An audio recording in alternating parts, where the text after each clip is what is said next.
അപ്പോഴും ഞാൻ ചോദിക്കുന്ന ഒരു ചോദ്യം, അദ്ദേഹം ഇത് ആദ്യമായി പറയുന്നതല്ല. അദ്ദേഹത്തിന്റെ മേലധികാരികളെ മാത്രമല്ല, മന്ത്രിയുടെ ഓഫീസിൽ തന്നെ ഈ കാര്യം അറിയിച്ചു. അതും 7 മാസം മുമ്പാണ് മന്ത്രിയുടെ ഓഫീസിൽ അത് അറിയിച്ചു.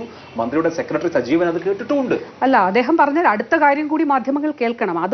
അത് ആ ഭാഗം വെച്ച് എഡിറ്റ് ചെയ്ത് മാറ്റരുത് എന്നുള്ളതാണ്. അദ്ദേഹം തൊട്ട് അടുത്ത ചോദ്യം മാധ്യമപ്രവർത്തകർ ചോദിക്കുന്നതായിട്ട് കേട്ടത്, അത് അന്ന് അറിയിച്ചിട്ടും പിന്നീട് അതിലൊരു നടപടി ഉണ്ടായില്ല. അപ്പോൾ ഡോക്ടർ പറഞ്ഞതായിട്ട് ഞാൻ കേട്ട ഞാൻ ഒറ്റ വാർത്താ സമ്മേളനമാണ് ഇന്നലെയുടെ തലേന്ന് രാവിലെ അദ്ദേഹം നടത്തിയ വാർത്താ സമ്മേളനമാണ് ഞാൻ കേട്ടിട്ടുള്ളത്. അതേ വാർത്താ സമ്മേളനം അല്ല, മാധ്യമങ്ങൾ അദ്ദേഹത്തിന്റെ വീട്ടിൽ ചെന്നപ്പോൾ നടത്തിയ അവരോട് സംസാരിച്ചതാണ് ഞാൻ കേട്ടിട്ടുള്ളത്. അദ്ദേഹം വന്ന ചോദ്യത്തിന് നൽകിയ മറുപടി എന്താണ്?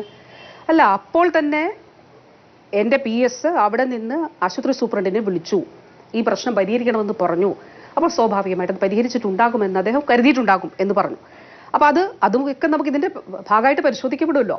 ഈ അന്വേഷണ സമിതി ഈ പറഞ്ഞ കാര്യങ്ങളിലൊക്കെ തന്നെ അതിന്റെ ഭാഗമായിട്ട് ഇത് മുഴുവൻ പരിശോധിക്കും. അപ്പം ഞാൻ പറഞ്ഞത്, ഇത് കേരളത്തിന്റെ ആരോഗ്യ മേഖല എന്ന് പറയുമ്പോൾ നമ്മൾ കാണേണ്ടതായിട്ടുള്ളത് ഏറ്റവും ഇപ്പോൾ തിരുവനന്തപുരം മെഡിക്കൽ കോളേജിന്റെ കാര്യം മാത്രം എടുക്കുക. തിരുവനന്തപുരം മെഡിക്കൽ കോളേജിന്റെ ചരിത്രത്തിൽ ഏറ്റവും അധികം തുക വികസനത്തിന് വേണ്ടി, കെട്ടിടത്തിനാകട്ടെ ഉപകരണങ്ങൾക്കാകട്ടെ ചെലവഴിക്കപ്പെട്ടൊരു കാലഘട്ടമാണ് ഇത്. 40 കോടി രൂപ കിഫ്ബിയിലൂടെ അനുവദിക്കപ്പെട്ടു.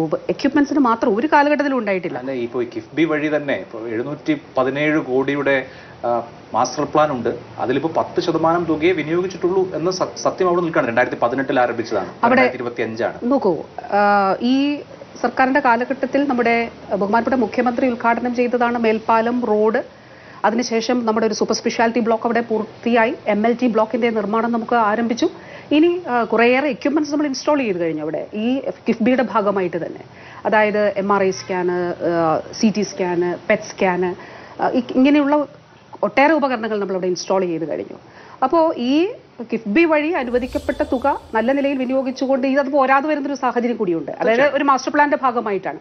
അപ്പോൾ ഈ 717 കോടിയിൽ അത് പോരാതെ വരുന്നൊരു സാഹചര്യം തിരുവനന്തപുരം മെഡിക്കൽ കോളേജിലുണ്ട്. അതുകൊണ്ട് കൂടുതൽ ഫണ്ട് നമ്മൾ പൊതുവിൽ ഫണ്ടിന്റെ അഭാവമാണോ മുഖ്യമായ പ്രശ്നം? ഇവിടെ ഇപ്പോൾ ഈ ആരോഗ്യ രംഗത്തെ ഡോക്ടർ ഹാരിസിന്റെ തുറന്നു പറച്ചിലിനെ തുടർന്ന് ഒരുപാട് ഡോക്ടർമാർ സംസാരിക്കുകയും മിക്കവാറും മാധ്യമങ്ങളൊക്കെ അത് ഫോളോ ചെയ്യുകയൊക്കെ ചെയ്തിട്ടുണ്ട്. അപ്പോൾ അവർ ചൂണ്ടിക്കാണിക്കുന്ന കാര്യം, ഇപ്പോൾ പ്രധാനപ്പെട്ട വലിയ ഉപകരണങ്ങൾ, ലക്ഷങ്ങൾ മുടക്കി വാങ്ങിയിട്ടുള്ള ഉപകരണങ്ങൾ, ആ ഉപകരണങ്ങളിൽ ഉപയോഗിക്കാനുള്ള അനുബന്ധ വസ്തുക്കൾ വാങ്ങിക്കാൻ പറ്റുന്നില്ല, അല്ലെങ്കിൽ അതിന് ഫണ്ടില്ല, അതിന് വാങ്ങിക്കാനുള്ള സംവിധാനമില്ല എന്നുള്ളത് കൊണ്ട് അതിനിപ്പോൾ ചിലപ്പോൾ 8,000 രൂപ വിലയുള്ള അനുബന്ധ ഉപകരണമായിരിക്കും, അതല്ലെങ്കിൽ 12,000 രൂപ വിലയുള്ള അനുബന്ധ ഉപകരണമായിരിക്കും.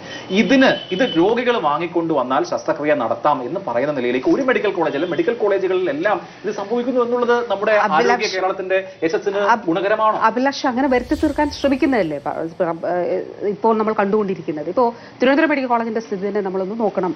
അതായത് 1000 കോടി, ഞാൻ കിഫ്ബി അതുകൂടാതെ നമ്മുടെ പ്ലാൻ ഫണ്ടും മറ്റു ഫണ്ടും ഒക്കെ കൂടെ, ആരോഗ്യ കേരളം വഴിയുള്ള ഫണ്ടും ഒക്കെ കൊണ്ട് 1000 കോടി രൂപയിലധികം വികസനം അവിടെ നടന്നിട്ടുണ്ട്. ഈ കാലഘട്ടത്തിലാണ് ഈ പറയുന്ന കോംപ്രിഹെൻസീവ് സ്ട്രോക്ക് സെന്റർ, അതായത് പുറത്തൊരു 15 ലക്ഷം രൂപയെങ്കിലും, 15 - 20 ലക്ഷം, എപ്പോഴാണത്? അതൊരു പ്ലാൻഡ് ആയിട്ടുള്ളൊരു ഇലക്റ്റീവ് സർജറി അല്ല. ഇന്നതിപ്പോൾ ഒരാൾക്ക് പക്ഷാഘാതം വരുന്നു. പക്ഷാഘാതം വരുമ്പോൾ സാധാരണ നിലയിൽ നമ്മൾ പറയുമല്ലോ ഗോൾഡൻ അവർ, അവിടെ മരുന്ന് കഴിച്ചിട്ട് അതിനൊരു പരിഹാരം, അതിൽ നിന്ന് മുക്തി നേടുന്ന സാഹചര്യം സാധ്യമല്ലാതെ ട്രോംബക്ടമി ഉൾപ്പെടെ ചെയ്യുന്ന വലിയ രക്തക്കുഴലുകളിൽ ബ്ലോക്ക് ഉണ്ടാകുന്ന നിലയിൽ ഇതുവരെ സർക്കാർ സംവിധാനത്തിൽ ഇല്ലായിരുന്നു അങ്ങനെ ഒരു കാര്യം. ഇവിടെ നമ്മൾ ന്യൂറോ കാത്തലാബ് ഉൾപ്പെടെ സൃഷ്ടിച്ചുകൊണ്ട് അത് സാധ്യമാക്കി. അവിടെ ഒരു ട്രോമ കെയർ വന്ന് സന്ദർശിക്കണം. ഞാൻ പറഞ്ഞു, കഴിഞ്ഞ ദിവസം പറഞ്ഞു, തീർച്ചയായിട്ടും അതിൻ്റെ ഒരു അവസരം. പക്ഷേ നമുക്ക് രോഗികളുടെ പ്രൈവസി അതിന്റെ ബാധകമാണ്. അല്ലെങ്കിൽ ഒരു ലൈവായിട്ട് തന്നെ ഈ സംവിധാനം മുഴുവൻ നടക്കുന്നില്ല എന്നൊരു ചിത്രീകരണം ഇല്ല.